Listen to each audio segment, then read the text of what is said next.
Chef Valeria Agnelutto, benvenuta, grazie di essere venuta al mio podcast. Grazie, ciao e grazie a te. Com'è andato il viaggio? Come stai? Sto benissimo, il viaggio è andato bene, treno puntuale, fresco, tutto a posto. Chef con grandissima esperienza in preparazioni vegetariane.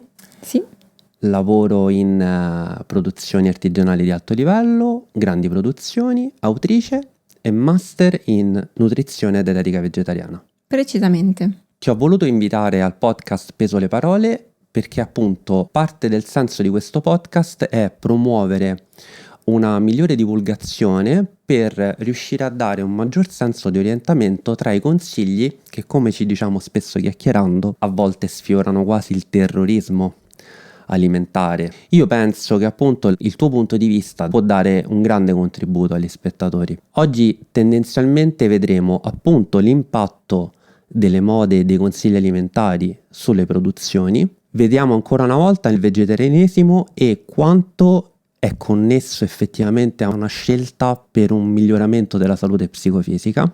Parleremo ancora una volta del ruolo dello zucchero nella dieta moderna e ci farai qualche esempio, anche magari qualche approfondimento di ricette che sono state stravolte negli anni per mode e consigli in voga. Tu da cosa sei partita? La passione da dove è venuta fuori? Io sono partita da un interesse personale, quindi facevo altro, ho studiato una laurea breve in informatica, ho letto un libro su consiglio di un'amica che trattava di nutrizione e da lì ho scoperto, possiamo dire, la connessione che c'è tra la nutrizione, l'alimentazione e il benessere fondamentalmente. È sempre stato un crescendo poi, nel senso che mi sono voluta formare di più, specialmente nell'ambito di cucina più che di nutrizione, quindi cucinare quel genere di alimenti vegetali prevalentemente, e da lì è stato un crescendo, nel senso che ho cominciato a studiare da autodidatta. Ho sempre studiato però cucina vegetale, quindi il mio focus è sempre stato quello: cucina macrobiotica, cucina vegetariana, cucina vegana, cucina crudista. Che si intende nello specifico per macrobiotica? Beh, la macrobiotica è più come anche le altre, però la macrobiotica è maggiormente una filosofia di vita a 360 gradi. Il termine macrobiotica significa vita lunga e sana, quindi è uno stile alimentare molto antico che arriva dall'Oriente, che poi è stato un po' tradotto e occidentalizzato ovviamente, dove si lavora molto sulle energie dei cibi, su quanto la polarità delle energie dei cibi possa portare benessere all'organismo. Una cosa che è molto interessante secondo me nel tuo percorso è che tu hai lavorato e hai studiato anche delle metodiche che si sono sempre interfacciate con consigli in ambito scientifico. Non tutte hanno trovato riscontro, però insomma ne hai vissute di mode, di consigli anche più o meno sensati, no? Hai lavorato tanto anche con le fermentazioni. Sì, assolutamente. Penso che lavori anche tuttora con diverse tipologie di cottura. No? Sì, certo. Tecniche anche abbastanza innovative in realtà. Quali sono le richieste che sono arrivate negli anni e come sono state le sfide nel cambiare le preparazioni? Allora, sicuramente la richiesta del vegetale è in aumento. Negli ultimi anni è sempre stata in aumento da quando ho iniziato io, che era il 2008-2009 più o meno. Quindi sicuramente tutto l'ambito vegetale. Questo significa poi tradurre le ricette classiche in una nuova veste, quindi inventarsi qualcosa di nuovo. Per esempio la fermentazione che hai citato tu prima è sicuramente interessante e parte dalla macrobiotica, guarda caso, ma anche tecniche diverse come l'essiccazione, il lavoro a freddo della materia prima per cercare di denaturarla il meno possibile, piuttosto che l'utilizzo di alcuni ingredienti che una volta venivano buttati via, come l'acqua di ammollo dei legumi, che adesso è diventato un ingrediente basico per fare tantissime preparazioni della pasticceria. Sì, perché poi l'attenzione sulle preparazioni, gli ingredienti, i nutrienti, eccetera, si è intrecciata anche con un discorso di ecosostenibilità. Quindi forse, ti chiedo, anche lo sprecare il meno possibile è stata una cosa impattante sulle preparazioni, immagino. Sì, sicuramente anche quello è importante da tenere in considerazione. persone che veramente sanno utilizzare qualsiasi cosa di scarto del cibo, anche lì. Ah sì? Sì, anche in questo utilizzare per esempio le bucce della frutta, le bucce della verdura, tantissime cose che vengono eliminate normalmente in realtà si possono utilizzare in cucina, anche a casa, ma anche a livello di ristorazione professionale, anche questo è un ambito molto interessante da scoprire, sì. Ci sono alimenti che negli ultimi anni hanno avuto una crescita dettata dalle mode? Sicuramente sì, mi vengono in mente tutti i surrogati vegetali dei prodotti animali, dei prodotti tradizionali, quindi sostituti della carne, ma non solo, adesso esistono sostituti del pesce, sostituti delle uova, dei formaggi chiaramente. Mi vengono in mente le bevande vegetali e questo è un business enorme a mio avviso e anche lì bisognerebbe fare chiarezza. Le bevande vegetali negli scaffali dei supermercati occupano degli spazi incredibili adesso, quindi i latti alternativi per così dire, e i prodotti proteici. I prodotti proteici sono molto molto richiesti sia a livello industriale, quindi nella grande distribuzione, ma anche a livello di piccola bottega. E questi prodotti in crescita, per esempio i latti vegetali surrogati, quelli che troviamo nel supermercato, sono in linea su come andrebbero fatti per quello che hai studiato, per la tua esperienza, o non sono così raccomandabili come dicono? Allora, per la maggiore non sono raccomandabili a mio avviso, per mia esperienza, però qualcosa si salva sicuramente e secondo me è importante che il consumatore sia attento e consapevole, poi sceglie autonomamente cosa consumare, ma è giusto che sia attento e consapevole. Bevande vegetali ce ne sono tantissime, esistono tante bevande vegetali con una piccolissima percentuale di prodotto e tutto il resto è acqua e zucchero e oli aggiunti. Ci sono altre bevande vegetali dove invece non ci sono zuccheri aggiunti, il prodotto è presente in quantità adeguate, questo è un esempio. Però è un po' difficile trovare nella grande distribuzione dei prodotti veramente fatti bene. Se io faccio un latte di mandorla fatto in casa sarà sicuramente meglio di quello che acquisto. È complicato? No, non è complicato in realtà, basta acquistare una pasta di mandorle a 100% e diluirla con l'acqua con un frullatore, con una certa percentuale, quindi è molto semplice, sì. Invece pane, prodotti dolciari e da forno? Allora, pane e prodotti dolciari, anche loro hanno subito comunque una differenziazione grande. Per esempio il senza glutine mi viene in mente, il senza glutine anche quello è un mercato enorme ed è secondo me un po' una lama a doppio taglio perché tanti prodotti senza glutine in realtà sono preparati con delle farine alternative molto raffinate, molto processate. Quindi nei momenti in cui c'è un'esigenza, d'accordo, ma nei momenti in cui si segue il senza glutine per una moda, forse si incappa in prodotti che sono nutrizionalmente più poveri rispetto a un pane fatto bene, un pane artigianale, un pane fatto con una pasta madre o un lievito naturale, ecco.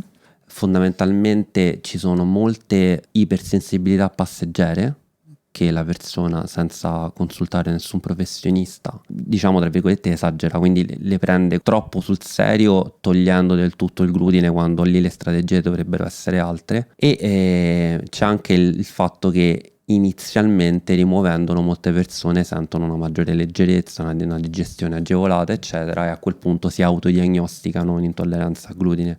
Poi certo, chi è celiaco e l'ha diagnosticato con gli appositi esami è ovvio che deve mangiare senza glutine.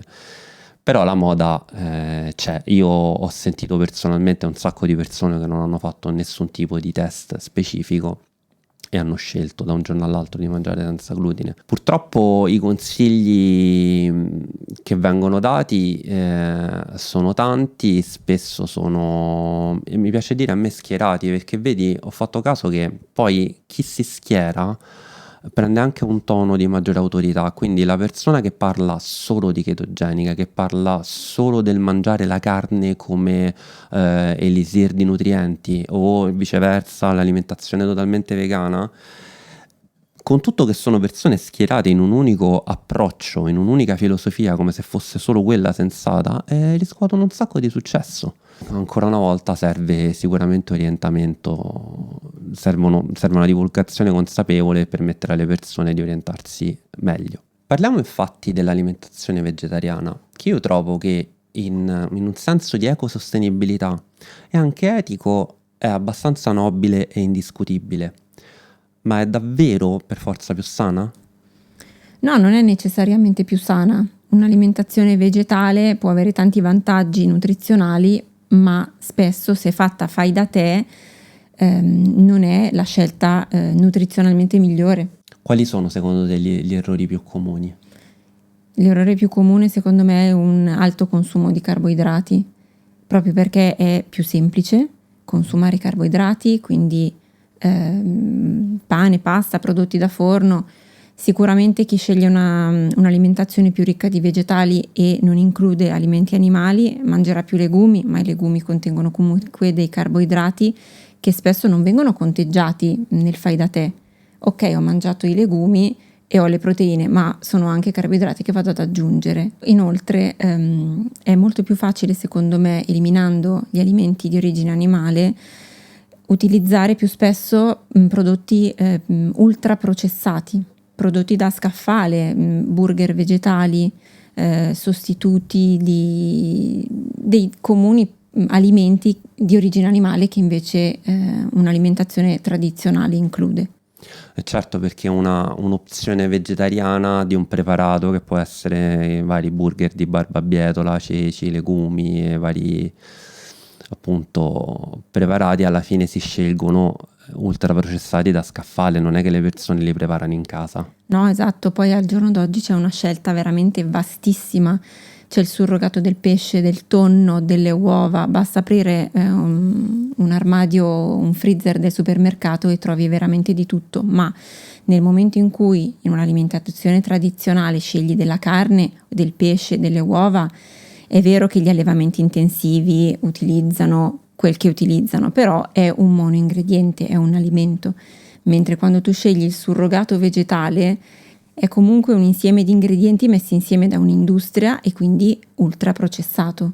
Sì, tra l'altro ultimamente sono uscite delle pubblicazioni divertenti che fanno vedere come i marker legati alla salute psicofisica di persone che si alimentano in maniera vegetariana sono superiori semplicemente perché si trovano a mangiare più spesso proteine insieme a nutrienti che portano qualità antiossidanti, perché siccome nel regno vegetale è molto più comune, ovviamente praticamente solo nelle origini vegetali ci sono alimenti che portano qualità antiossidanti all'organismo, mangiarle in maggiore quantità ovviamente porta dei benefici in termini di salute, però non è legato alla proteina vegetale, è legato al fatto che la proteina vegetale è in un alimento che ha anche proprietà antiossidanti.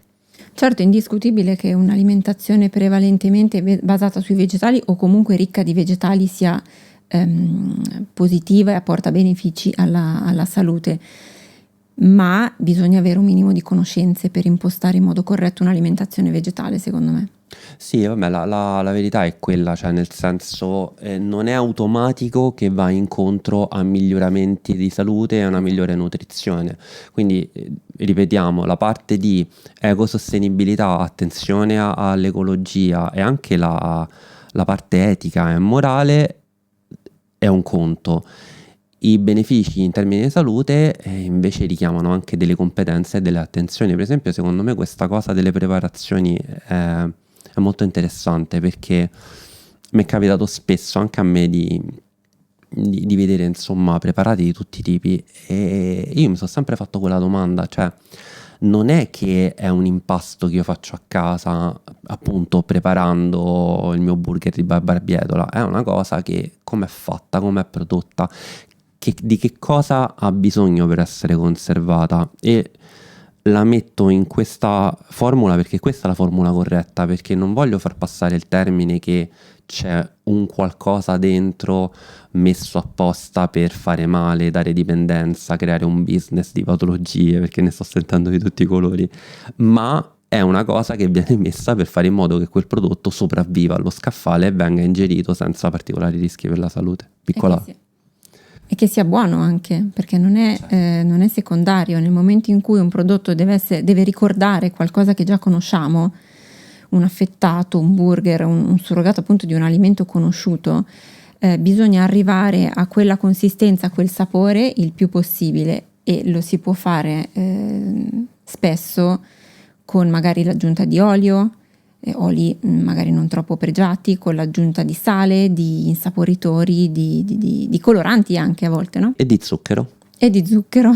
E parliamo appunto del ruolo dello zucchero nella dieta moderna, che già è stato un argomento trattato in maniera più specifica da dietisti e nutrizionisti nel podcast, però sicuramente anche nella preparazione dei cibi, insomma, vi si chiede di stare tanto attenti, no? Sì. Diciamo che è vero che nella pasticceria tradizionale c'è tanto zucchero, a mio avviso, perché lo zucchero non ha solo una funzione di sapore, chiaramente nella pasticceria lo zucchero ha una funzione strutturale, quindi le ricette sono bilanciate non solo dal punto di vista del sapore, ma anche delle consistenze della struttura. Non lo sapevo questa cosa, quindi è anche c'è anche un discorso proprio di consistenza. Sì, di consistenza, di reazioni durante la cottura, di lievitazioni, di creazione di una certa struttura del dolce. Ecco perché non è possibile sostituire in pari uno zucchero bianco all'interno di una ricetta con un altro tipo di dolcificante, perché poi i vari dolcificanti hanno caratteristiche proprio organolettiche diverse, dolcificante liquido, dolcificante più umido, meno umido, più spesso, più grosso, più fine. Tra l'altro pure sui dolcificanti magari inviterò nuovamente qualche altro nutrizionista e dietista, perché è interessante che magari il dolcificante evita tutto quel discorso glicemico che fa tanto paura alle persone, però ci sono diversi dolcificanti che a quote non particolarmente elevate già danno effetti tossici, tra cui anche la stevia. La stevia addirittura diventa tossica a un dosaggio minore, nel quale diventa tossico l'aspartame, per esempio, che c'è stato un momento che era totalmente demonizzato. E poi c'è un'altra cosa che magari farò parlare qualcuno, che è molto tecnica, che gli zuccheri, appunto il glucosio, il fruttosio eccetera, hanno diversi trasportatori di membrana, cioè l'organismo usa proprio dei mezzi di trasporto diversi, e quando ci si allontana molto da quelli che sono legati, tra virgolette, allo zucchero, si può anche creare un effetto di ridurre l'efficienza del nostro corpo agli zuccheri. Cioè, per assurdo, troppa calma insulinica può renderci meno abili a gestire gli zuccheri. Sono d'accordo. Quindi è assurdo, perché tu magari li eviti a tutti i costi e poi invece ne diventi sempre più sensibile e appunto diventi meno efficiente nel gestirli. Tra l'altro ultimamente ho visto, noi ci mandiamo i reel sui terroristi che troviamo, ho visto per esempio un'informazione che messa così è veramente terrificante. C'era uno che diceva che vanno evitati ogni tipo di carboidrati, di fonte di zucchero di qualsiasi tipo, e per dare forza a questa tesi diceva proprio il fatto che ci sono più processi, lui diceva 4 ormoni principalmente che cercano di aumentare i livelli di zucchero nel sangue e uno solo che prova a ridurli. Quindi il senso della comunicazione era: vedi che il corpo non è fatto per gestire gli zuccheri, quando Non è così. no, il discorso è proprio che il corpo è più attento a mantenerle alti per sopravvivenza. Esatto, si perde di vista quello che è il funzionamento originale dell'organismo alla fine. Ma se fai un discorso antropologico oltre che biologico, vedi anche i bambini. Perché il bambino preferisce lo zucchero? Perché ha dei meccanismi di efficienza energetica e di sopravvivenza che sono molto più onesti, puliti e appunto efficienti dell'adulto. O anche, è una cosa che voglio trattare in un podcast, i kit che vengono forniti nelle zone dove ci stanno carestie. Se tu vedi quei kit, che ovviamente sono kit che devono dare nel meno spazio possibile a costi contenuti, tra virgolette, i nutrienti più essenziali per la sopravvivenza di quelle popolazioni, c'è glucosio e come. Certo, come? Non è che gli danno il cibo ketogenico, perché quelli devono sopravvivere. O alimenti a basso indice glicemico, insomma. Non esiste, perché sono condizioni particolari, minerali, vitamine, anche micronutrienti, però c'è una buona quantità anche dei carboidrati. E nella preparazione, quali sono le alternative principali che si utilizzano? Per lo zucchero Ce ne sono diverse, alcune più naturali, alcune meno. Per esempio esistono zuccheri meno raffinati come lo zucchero mascobado, oppure lo zucchero di cocco, che è uno zucchero che si ricava dal fiore della palma del cocco e ha un indice glicemico che si aggira intorno alla metà rispetto a quello bianco. Ci sono poi degli zuccheri liquidi, fluidi, come lo sciroppo d'agave e lo sciroppo d'acero, che sono prevalentemente a base di fruttosio, quindi hanno anche un sapore un po' diverso, quasi un retrogusto amarognolo. Ci sono poi i dolcificanti che hai citato anche tu prima, la stevia, l'eritritolo e lo xilitolo. Questi sono i dolcificanti che maggiormente mi capita di utilizzare, anche in base alle richieste che ricevo, perché ricevo proprio delle richieste specifiche di dolci preparati con l'eritritolo, con lo xilitolo, con l'agave. Cioè non viene chiesto con basso contenuto di zuccheri aggiunti? In questo caso è una richiesta di 0 contenuto di zuccheri aggiunti, perché l'eritritolo e lo xilitolo hanno un indice glicemico pari a 0, quindi non c'è proprio... Però mi chiedo, ti chiedono che non ci siano zuccheri aggiunti o ti chiedono specificatamente quelle alternative?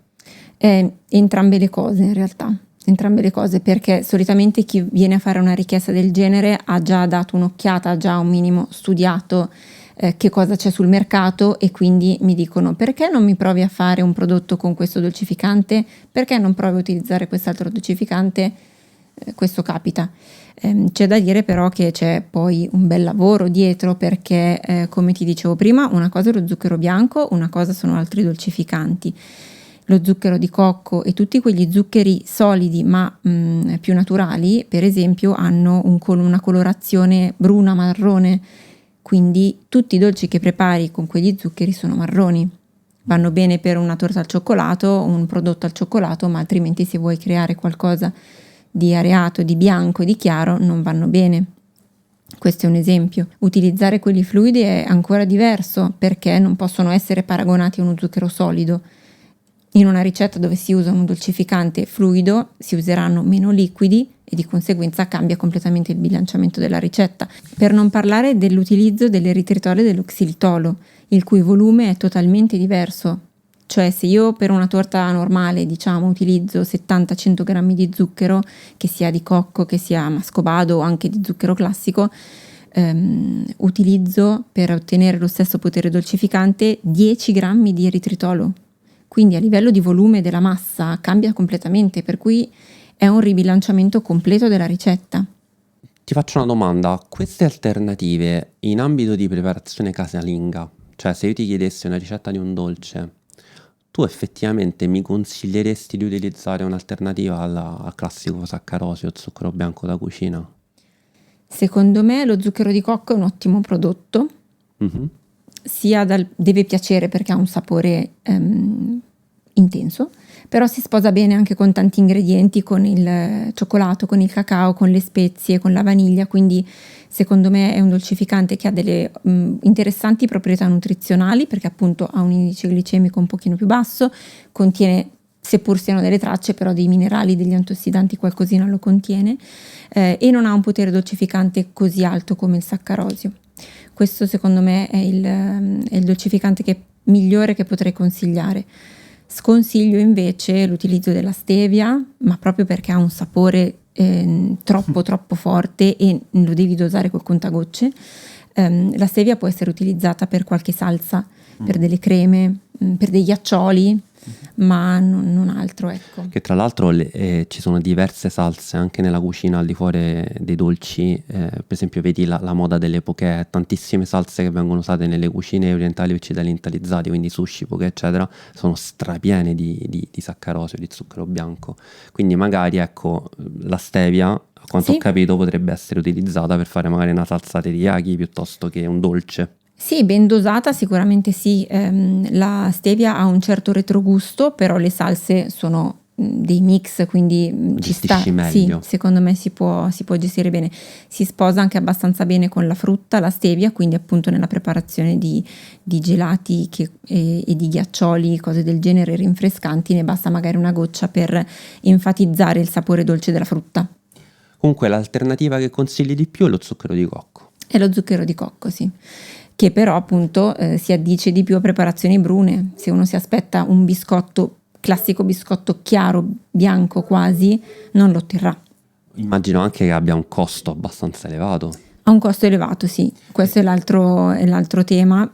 Chiaramente i dolcificanti più naturali costano 5-6 volte lo zucchero saccarosio. Sì, ma infatti una discussione che sarebbe da fare anche quando si fa appunto terrorismo alimentare, nel senso che si prende un consiglio che può avere una base scientifica e se lo porta a livello di terrorismo, quindi evita il saccarosio a tutti i costi, evita i carboidrati, eccetera, eccetera. E spesso sono vestite da un atteggiamento un po' complottista, no? Perché ti mettono lo zucchero perché in realtà poi guadagnano dai business delle patologie, eccetera, eccetera. E il discorso qual è?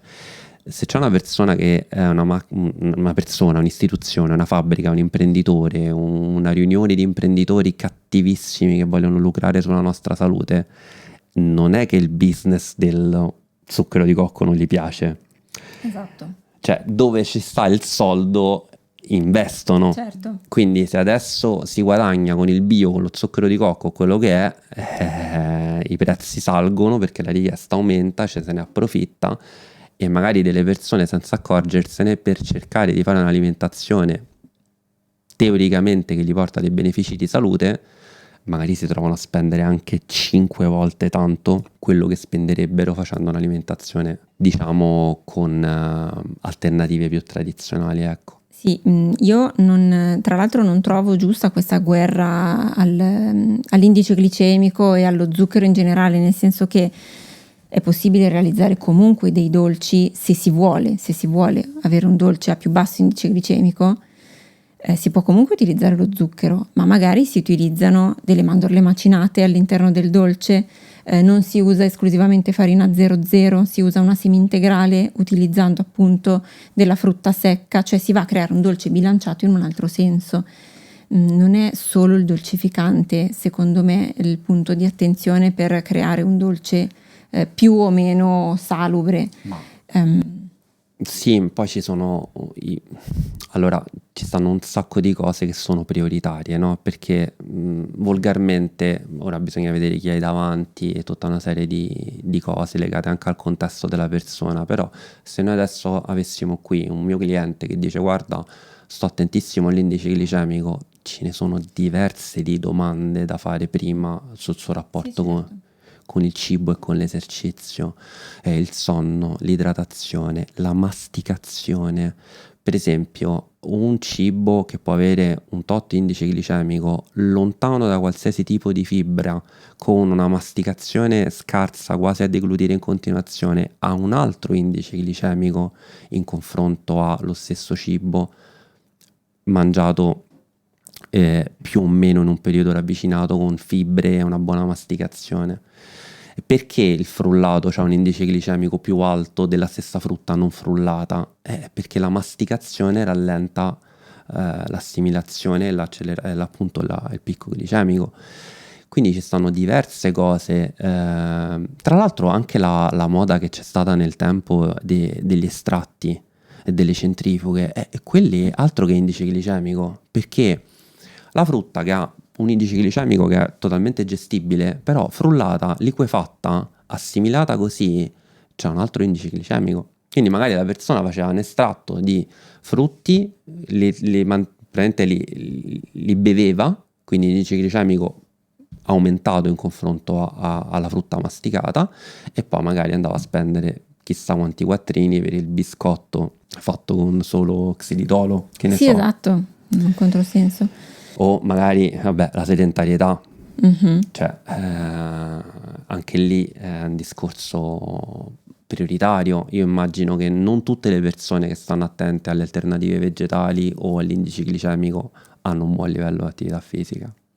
Sì, può essere, ma poi ti volevo fare un'altra domanda che potrebbe essere un po' provocatoria, ma anziché fare la guerra all'indice glicemico degli alimenti che mangiamo, non sarebbe meglio magari cercare di allenare l'organismo a gestirli meglio i picchi glicemici?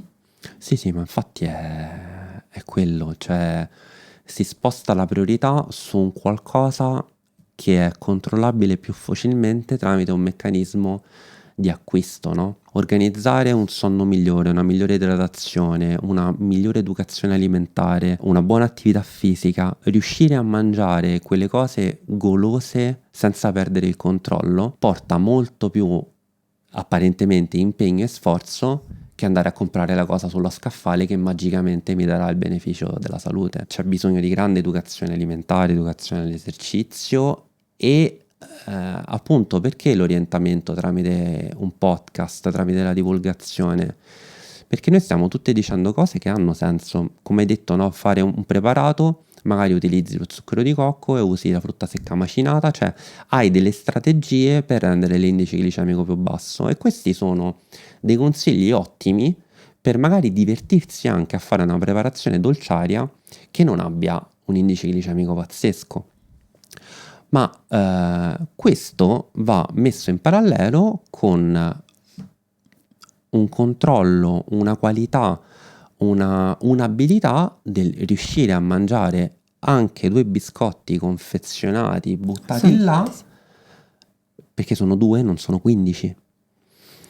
E qui invece molte persone fanno terrorismo, dice no, quella cosa al tuo organismo non serve e quindi la devi evitare a tutti i costi. Il problema qual è? È che se vai a vedere un discorso di nutrienti che magari sono totalmente assenti in quei 2 biscotti, indice glicemico che magari è alto, conservanti eccetera eccetera, però magari in quel momento quella persona ha bisogno di avere un senso di permissività. Infatti le persone usano il termine me lo posso permettere.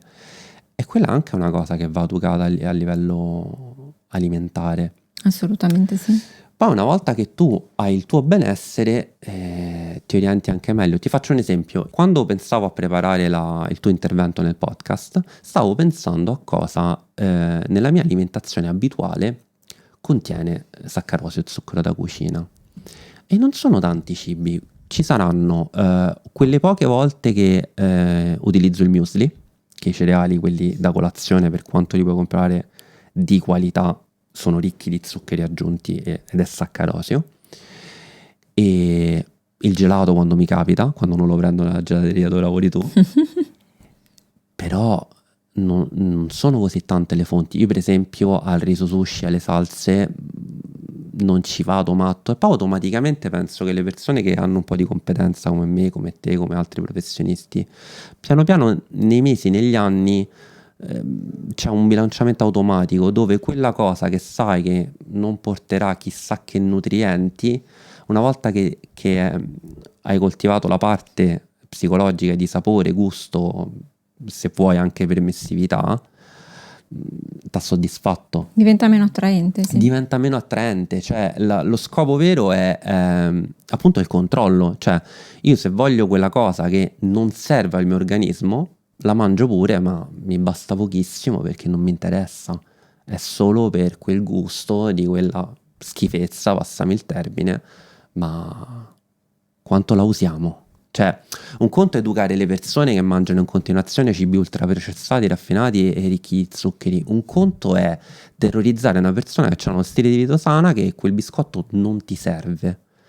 È una comunicazione atroce, non ti deve servire un cibo, se lo vuoi te lo mangi. Certo, sì. Nel momento in cui si riesce ad ottenere un'alimentazione prevalentemente bilanciata, quindi dove si consumano quotidianamente i cereali, magari integrali a volte, legumi, frutta, verdura, frutta a guscio, si può anche inserire qualcosa che può essere considerato uno sgarro. Ripeto, altri professionisti hanno trattato questo argomento e c'è proprio bisogno di educazione per fare proprio chiarezza sul fatto che ci sono delle cose sulla quale stare attenti perché effettivamente meno sono presenti nella nostra alimentazione meglio è, però tante cose sulla quale si fa terrorismo non sono così velenose, più che altro bisogna mettere attenzione su movimento, sonno, idratazione, inquinamento. Tra l'altro, in relazione all'argomento delle preparazioni vegetariane ultraprocessate, molte volte le alternative sponsorizzate come Fit High Protein, vegetariane, senza tot cose, sono anidre. Cioè l'alimentazione fatta fresca con le verdure, la frutta, i legumi, i cereali in giusta parte, le proteine, chi è vegetariano, vegetali, se no di origine animale, eccetera, eccetera, porta automaticamente un grande potere idratativo. Per esempio le verdure, un conto è fare le verdure a casa, prenderle e prepararle.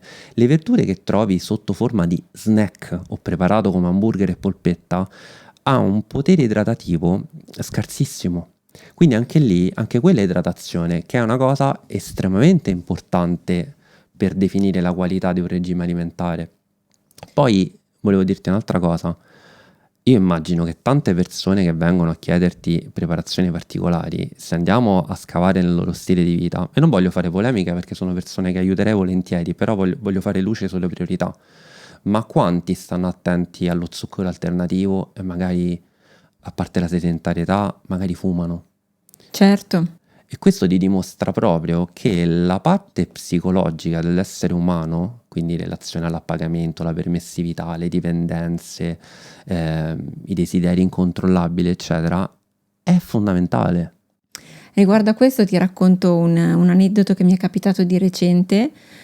Un signore viene in negozio e comincia a fare domande sui biscotti. Noi vendiamo dei biscotti che faccio a mano, essiccati, a base di mandorle e di nocciole, dolcificate esclusivamente con lo zucchero di cocco. Legge la parola zucchero e dice: no, c'è lo zucchero! No, ma allora io non li voglio, no, perché lo zucchero non mi fa bene. Nel frattempo stava cercando qualcosa nella sua borsa e sul banco ha appoggiato delle sigarette, ma tante sigarette. E nel frattempo parlava di quanto lo zucchero lui non lo potesse consumare, e è stato un attimo, no? Sì. Un attimo strano vedere questa scena. Poi chiaramente io ho spiegato a questo signore che si trattava di uno zucchero comunque alternativo, comunque la preparazione a base di mandorle, non ci sono farine raffinate, non ci sono oli vegetali. È stato contentissimo di acquistare il prodotto comunque, ovviamente. Però ecco, si vedono veramente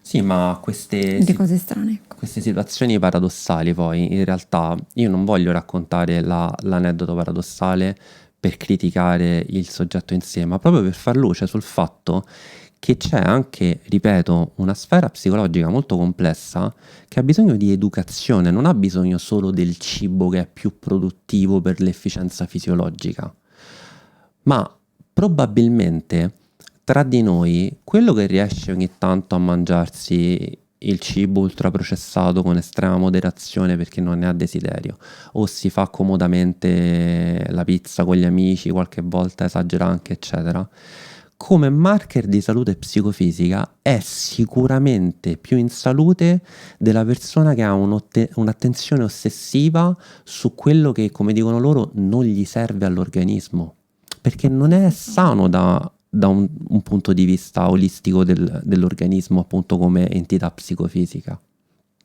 Sì, ma ti faccio un altro esempio. A me capita di essere in negozio, monto io la panna montata perché facciamo la linea classica di gelato e la linea vegetale. La panna montata io l'assaggio, appena montata è irresistibile. E mi capita di ricevere magari il commento della collega, piuttosto che: ah, quindi assaggi anche la panna, caspita, piuttosto che in pausa pranzo prendo una pasta bianca. Ma come, la pasta bianca? Cioè, capito, il discorso del terrorismo arriva da tanti, Sì, no? certo. Da tanti lati, non so come dire.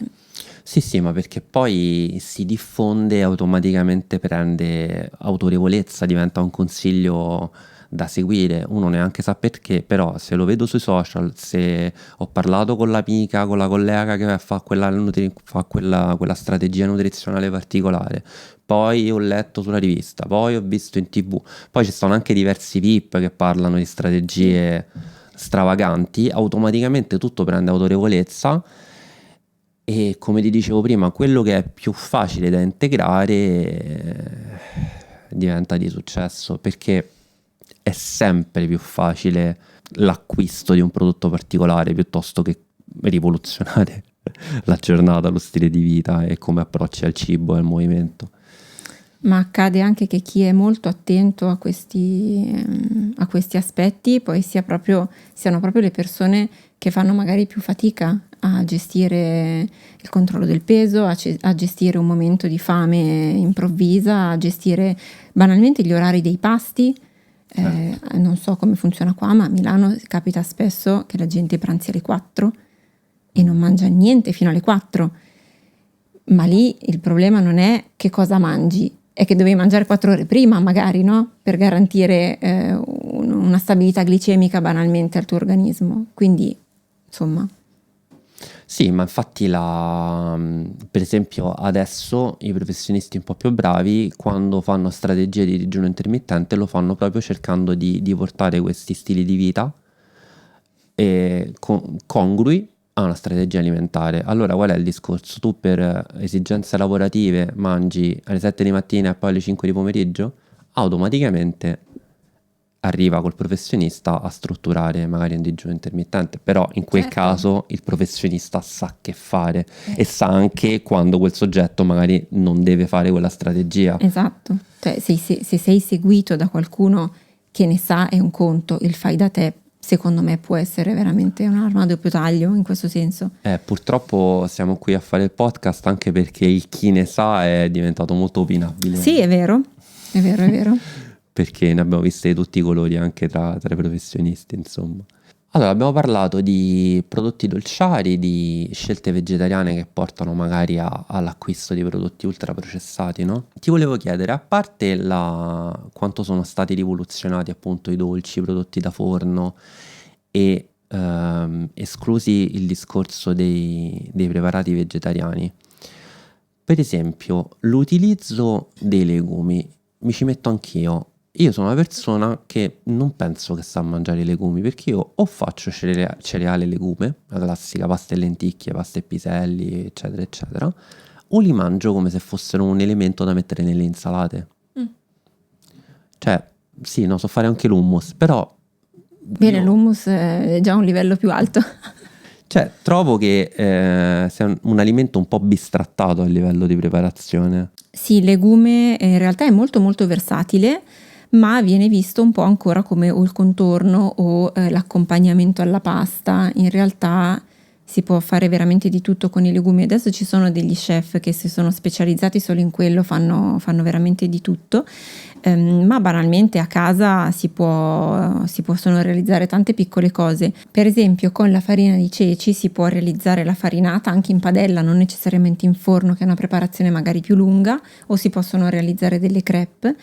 E si può abbinare la farina di ceci con delle uova, quindi sostituendo nell'impasto parte dell'acqua con delle uova si ottiene un prodotto anche più proteico, volendo.